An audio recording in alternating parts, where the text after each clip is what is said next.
የ21ኛው ክፍለ ዘመን ሰው ሲቪላይዝድ እንደሆነ ሰው በዱላ ማሰብ ምንድነው? ጠይቀን በእንትን እነግርሃለን ምንድነው የሚያስፈልገውን ነገር።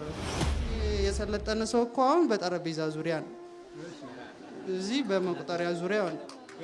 እዚህ በመቁጠሪያ ዙሪያ ሆነ። በመቁጠሪያ ዙሪያ ነው። እኛ እናት አባቶቻችሁን የቀደመውን እኮ አልፈለጋችሁማ፣ ዘመናዊነትን ፈለጋችሁ። በዘመናዊነት ውስጥ ደግሞ እኛ አብረን መጣን። አሁን እስቲ የቱ ጋር ነው የቄስ ትምህርት ቤት ያለው? ታሪክ እኮ ነው እሱ። የኔታ ምናምን እኮ ታሪክ ነው። እናንተ ግን ዘመናዊነትን ፈለጋችሁ። ከዘመናዊነት ጋር ደግሞ እኛ አለን። እኛ እኮ አላጠፋንም እኮ።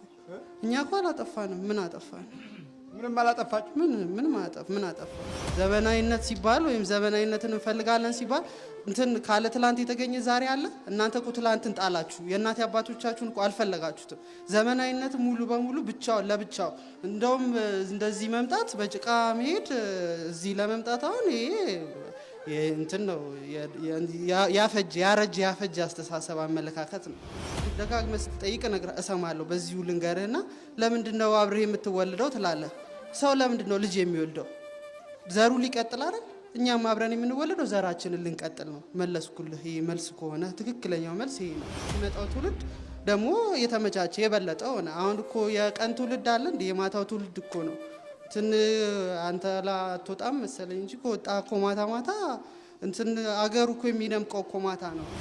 ትውልዱ ራሱ የማታው ትውልድ ሆነ። በቃ ጨለማ ከብርሃን ጋር ህብረት አይደለ የሚለው። እናንተ ግን ምኑን ፈለጋችሁ? ብርሃኑን አልፈለጋችሁትም። እሱማ ሞኝነት፣ ጅልነት ነው። ጨለማውን ፈለጋችሁ።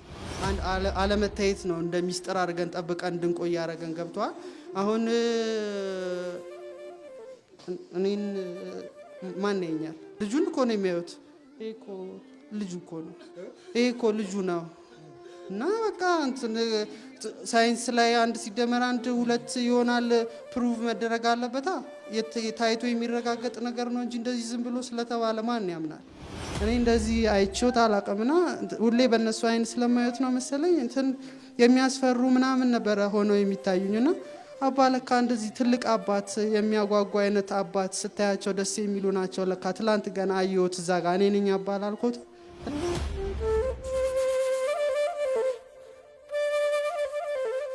የማይፈታ ህልም የማይዘገን ጉም እንዲያ ባይሆን ቅሉ ምኞቱ በሙሉ ያዋለቅ።